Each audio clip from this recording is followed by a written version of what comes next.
Thank you. Honorable Senator Fernandi.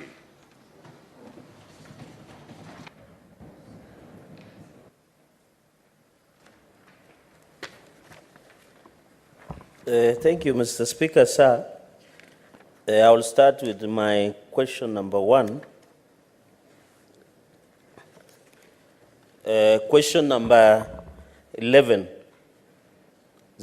sorry.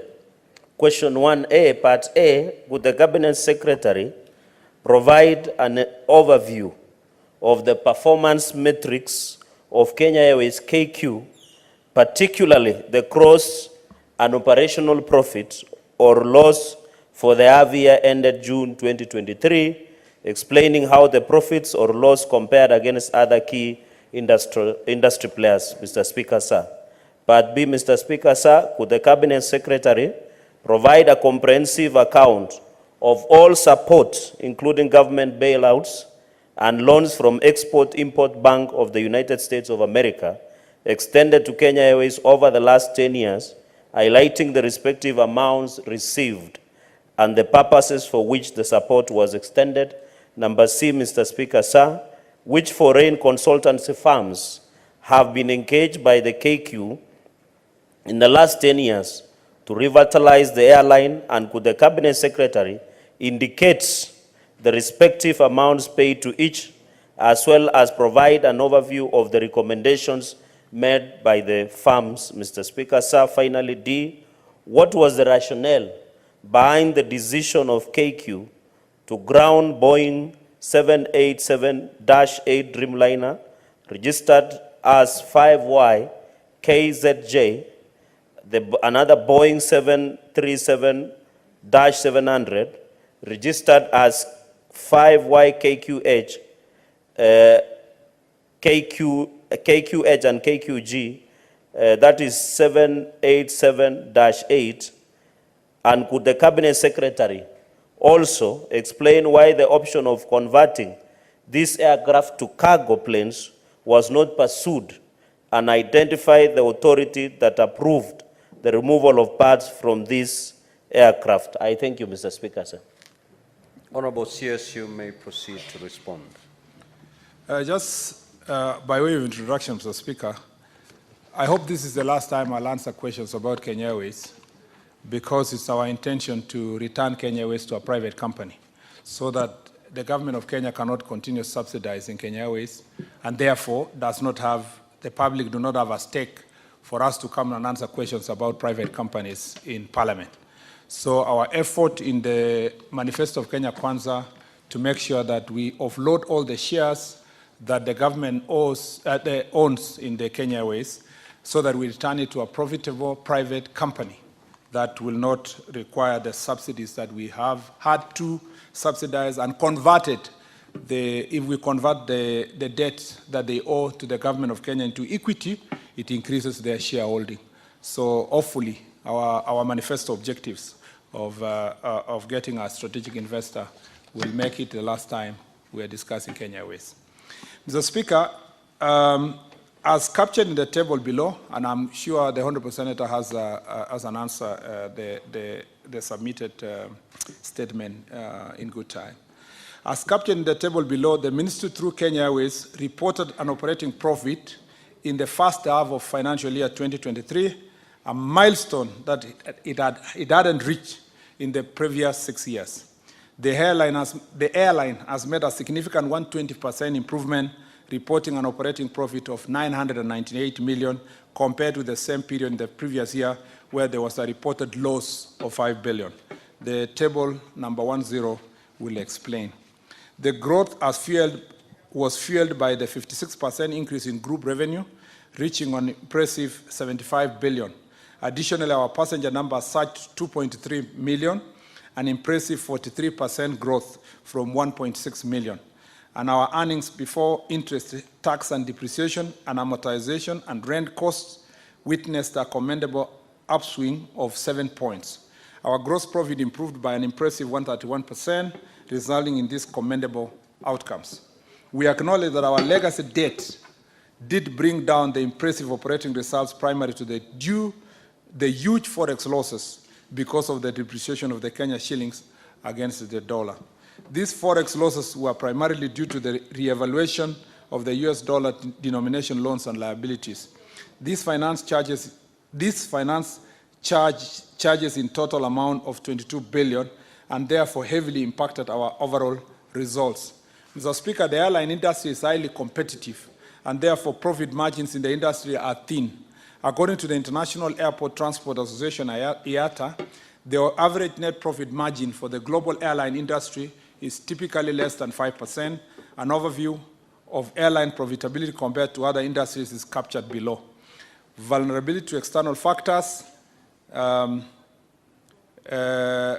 Airlines are highly vulnerable to external factors that can impact the profitability, including fluctuations in fuel prices, currency devaluations, supply chain challenges, and geopolitical events. Capital intensity. Airlines require significant capital investment in aircraft maintenance and infrastructure, which can limit their profitability. This is unlike other businesses that do not have the same level of capital intensity. Cynicality. The airline industry is cynical and can be sensitive to economic cycles. During economic downturns, demand for air travel may decline, affecting airline profitability. Regulation. Airlines are subject to extensive regulation, including safety and security requirements, which can add operational costs. Competition. The airline industry is highly competitive with many players operating in the market. Competition can lead to price wars and reduced profit margins. Operational challenges. Airlines face operational challenges, including maintenance, scheduling, and workforce management, which can impact cost and profitability. Pricing strategy. Airlines often use dynamic pricing strategy that can affect their profit margins. Prices for air tickets can vary widely based on factors like demand, time of booking, and seat class. In summary, Honorable Speaker, while airlines provide essential transportation services, their profit margins are typically lower compared to many other industries, and their profitability is subject to a range of external factors and competitive pressure. Additionally, IATA indicates that the global airline industry is expected to return to profitability in 2024, but financial performance across regions remain diverse. The industry financials are improving in all regions from the COVID-related depths of 2020, although not all regions are expected to deliver a profit this year.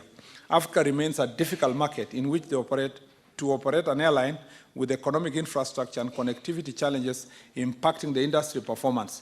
Nonetheless, despite the challenges, there is still robust demand for air travel in the region, which underpins the continued move towards return to overall industry profitability.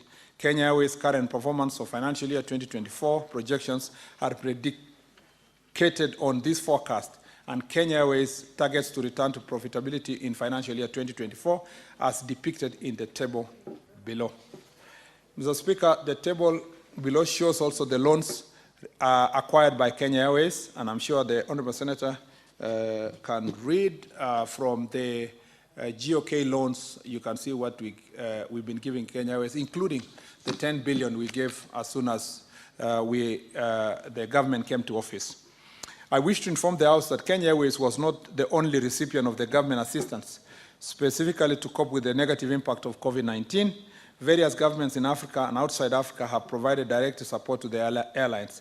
They include Senegal, $128 million, relief package for its tourism and air transport sector. Seychelles waived all landing and parking fees for the period from April to December 2020, and Cote d'Ivoire waived in tourism tax for transit passengers. In addition, other governments that provided fiscal support to their travel and tourism sectors are shown below.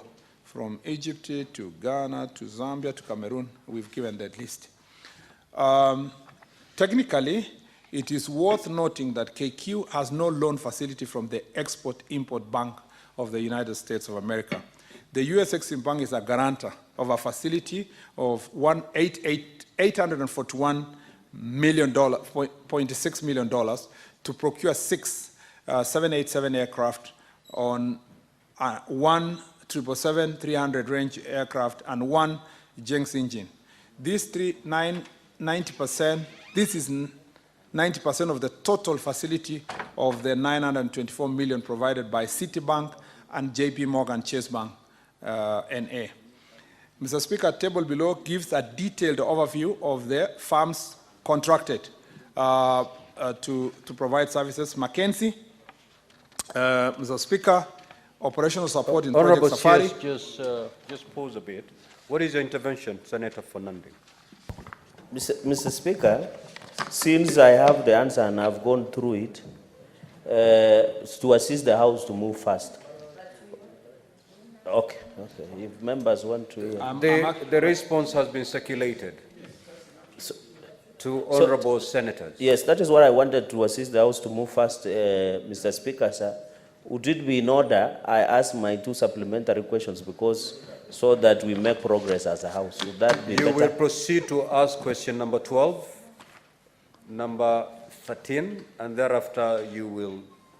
So I ask the 4 supplementary questions? Okay. So, Mr. Speaker, since you have given guidance, so let me just say, Mr. Speaker, for the record, I think it's important for the Hansard. You just say that in terms of the farms contracted, I just read the farms. I don't need to read what they do. Okay. Mackenzie was contracted in 2015. If you can paraphrase... I don't need to paraphrase the rest, Mr. Speaker. I just read the names. Great. Proceed, the farms contracted are 3. Mr. Speaker, for 2015 to 2016 is Mackenzie. For 2016, PJT Partners. And 2020, Seabury.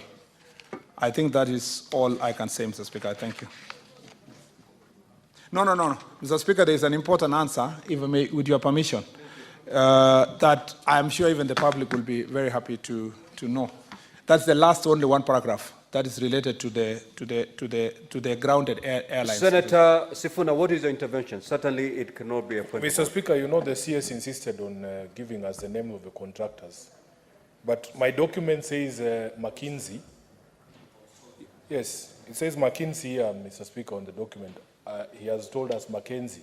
I don't know if they are the same. Honorable CS, can you clarify that? Mr. Speaker, let me just refer back to the document.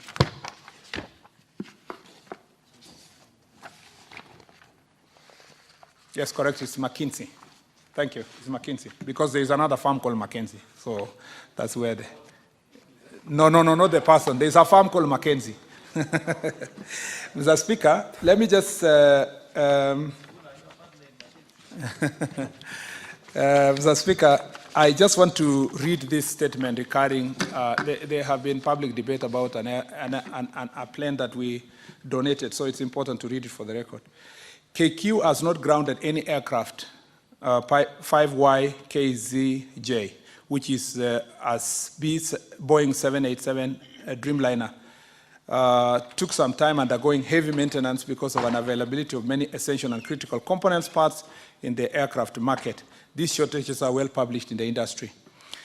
5YKQG and 5YKQH are or were 2 Boeing B737-700 aircraft in the KQ fleet under the operating lease arrangement. Upon the end of the lease, the lessors, owners of the aircraft, decommissioned the aircraft. Mr. Speaker, it's important for those who may be new to the industry, is that when some of the planes that are owned or run by airlines are not necessarily owned by the airlines. They are under operating lease.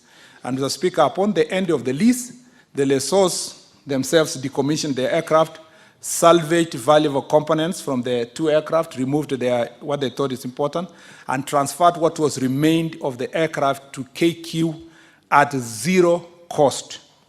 The authority to remove parts was probably vested on the lessors being the owners of the aircraft. The 2 aircraft, having been decommissioned and stripped by the owners for parts, had therefore only one viable use as mock-ups in training. So 5YKQG was thus transferred to Kenya Airways Training School, Pride Center, and if you visit it, for use in cabin crew emergency training, practical aviation security training, and in-flight service training, as for mock training. As part of its CSR training, KQ donated 5YKQH on as is were east bases to Mangu High School for their training. Mangu is the only public high school with a well-developed flying school and club, and it provides a pool of skills sets that fits into the KQ workforces. All these were procedurally approved by KQ Board of Directors. The estimate value of these two decommissioned aircraft is nothing more than their scrap value. Mr. Speaker, I was in the donation. I was invited to participate in the donation as a chief guest. The students were extremely excited. Mr. Speaker, this was nothing except for scrap value. And if you go to Kitengela, you will find somebody running a restaurant there called 034, with a plane being the restaurant. Mr. Speaker, it doesn't mean that that's a plane which should have been flying cargo. So I think it's also important to make this abundantly clear to the public, because a statement was issued by a member of parliament in the past to say that we were donating a plane that would have brought billions of dollars. I thank you, Mr. Speaker. Senator for Nandi, proceed to ask question number 12. Mr. Speaker, I proceed with my supplementary? No. Okay. Question number 12. Question number 12. Mr. Speaker, sir, question number 012. Question 1. When will the ongoing project for the expansion of Karenga Airstrip in Kericho County be completed? Number 2, Mr. Speaker, what is the total budgetary allocation for the project, and could the Cabinet Secretary provide a detailed breakdown of the expenditures incurred so far? And number C, could the Cabinet Secretary provide a detailed assessment of the quality of the works for the project, stating what the government is doing to hold accountable the contractor and any other individuals responsible for any identified lapses? I thank you, Mr. Speaker, sir. Honorable CS, you may proceed to respond. Question number 12. So, Speaker, this is a more straightforward answer, so I'll just read the answers. Mr. Speaker, the request to undertake the refurbishment of Karenga Airstrip emanated from the National Celebrations Technical Committee during their visit to Kericho on 15th of June 2023 to assess the status of the facility in the county in readiness for the Mashujaa Day following the presidential directive to hold the celebrations in Kericho. Refurbishment of the airstrip involved upgrading the runway to Maram standards and construction of an open steel frame shade to facilitate movement of guests during the celebrations. The works were successfully completed on 18th of October 2023, 2 days before 18th of October 2023. Mr. Speaker, the project total cost to date is 55.4 million shillings, for which 45.4 million is for the clearing, stripping, and grading for the runway, as well as related drainage works, including the construction of an aircraft holding 100 meters by 50 meters apron, and Kenya shillings 10 million for the building of an open steel frame shade. Honorable Speaker, no lapses were experienced during the execution of this project. The work was completed in compliance with the bill of quantities, specifications, and the drawings. The project manager's successive approval were done up until the completion of the works. The ministry is negotiating with the landowners to sell land to Kenya Airports Authority for development of the airstrip. Though the ministry has challenges with the land ownership of the moment, the project will be completed once the land is acquired. The minister has also had full consultation with the leaders of Kericho on this very important matter. Mr. Speaker, just for emphasis, this Karenga airstrip land is owned by Eketera, the owners of the tea estate. And so even when we developed it, it was in the understanding that we will have to engage them to complete the works. We worked with the Kenya Defense Forces, who are the contracted, they were actually the contractors to construct the runway to Maram standard, and as you saw, it was useful for the celebrations. Going forward, we intend to acquire at least 50 to, if possible, 100 acres of that land so that we do a proper airport that will enable agricultural farmers there and people traveling to Kericho and its environs to be able to land in that place and take off from that Kericho. I want to thank the leaders of Kericho, led by the majority leader here, for their support, understanding, and also for the work we are doing together quietly, Mr. Speaker, to acquire the land. The problem with such infrastructure, when you come to Parliament or public and announce that we are looking for land, usually the prices shoot up, it's inflated. The good news is that we are discussing this with already an established investor. So we have made it clear to the investor that land acquisition will be on fairly concessional terms, considering that they are also leaseholders from the government of Kericho County. I thank you, Mr. Speaker. Senator Fernandi, proceed to ask question number 13. Mr. Speaker, sir, question number 013, question 1, could the Cabinet Secretary provide a status update on all projects from the construction and upgrade of roads undertaken by national government in Nandi County since 2013, explaining any discrepancies between the contractual and actual dates of completion?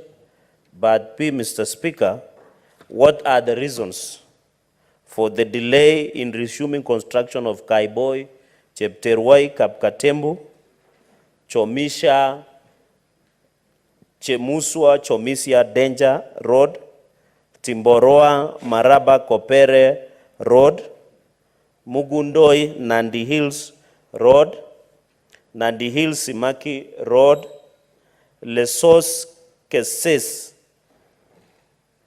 Cheptiret, and Cheptiret to Lone Moi University roads in Nandi County, which have stalled? And could the Cabinet Secretary also outline steps taken by the government to expedite the resumption and completion of these projects, Mr. Speaker, sir? I thank you. Honorable CS, you may proceed to respond. Thank you, Mr. Speaker. Mr. Speaker, I'm glad that I'm responding to this question, having given a global picture of the roads in the country. So already I had shared with you the situation in the country, thanks to the question from the Deputy Speaker. So I'll just go straight to the answer. I wish to state that 183 kilometers of roads have been upgraded to bitumen standard, with 2 major bridges constructed to completion in Nandi County since 2013, undertaken by Kenya Rural Roads Authority. Details of the projects are detailed in the annex. Concerning discrepancy between the contractual and actual dates of completion, I wish to state that the ministry has faced financial challenges in the funding, as I earlier indicated, due to inadequate allocation and disbursement from the National Treasury over the years. This has culminated in the accumulation of significant pending bills from certified works. Contractors have consequently been reluctant to complete the works in the affected projects, citing non-payment of their dues. The government, through the National Treasury, is working on the mechanism to facilitate significant reduction of our clearing of pending bills in the near future. This will result in the full resumption of completion of affected projects countrywide. Roads under the jurisdiction of Kenya in Nandi County have been managed through performance-based maintenance contracts and routine maintenance contracts, depending on the planned intervention and available resources. The agency is currently managing 10 ongoing maintenance contracts in the county. 9 of the maintenance projects are administered by the Western Region Office, situated in Kakamega. 1 project is administered in the North Rift Regional Office. That's the routine maintenance and support improvement of JN A8 Eldoret Kapsabet Road, which is commenced on 8th March 2024 and is scheduled to end on 4th September 2024 with a contract sum of 38,218,314. The road is 40 kilometers long, but only 22 of it's in Nandi County, i.e. from the Mlango to Barbara. Lastly, the roads done under the jurisdiction of the Kenya Urban Roads are indicated in the table below. That is, we are upgrading to bitumen standards the Kamobo Baraton University Road, performance-based routine maintenance of Kapsabet Municipality, Nandi, which are 1, 2, 3, 4 in Kapsabet, and then routine maintenance of package 5 roads in Kapsabet again, 5 and 6. And then upgrading, Mr. Speaker, of Mosoriot Township 5.3 kilometers. What are the reasons for delay in the resumption of the other roads, Mr. Speaker? Mr. Speaker, for the Kaiboi, Chepterwai, Kapkatembu, Timboroa, Maraba, Kopere road, this road, Mr. Speaker, when I came to office, is part of the 8 roads that we discussed with the agency and terminated their contract for non-performance because they had been awarded earlier in 2016 and nothing had happened for the entire period. Those roads are in Nandi, Meru, Baringo, Elgeyo Marakwet, Kisii, Homa Bay, and makwiny. There are 8 roads, and I have the tabulation I can share to the House. Mr. Speaker, the project commenced, the one for Kaiboi, Chepterwai, Kapkatembu, Timboroa, all these roads, the project commenced in February 2017 and was to be completed in February 2021. The contract has since been mutually terminated due to contractual challenges. To enable timely delivery, the works were split into 2 lots, repackaged and retendered.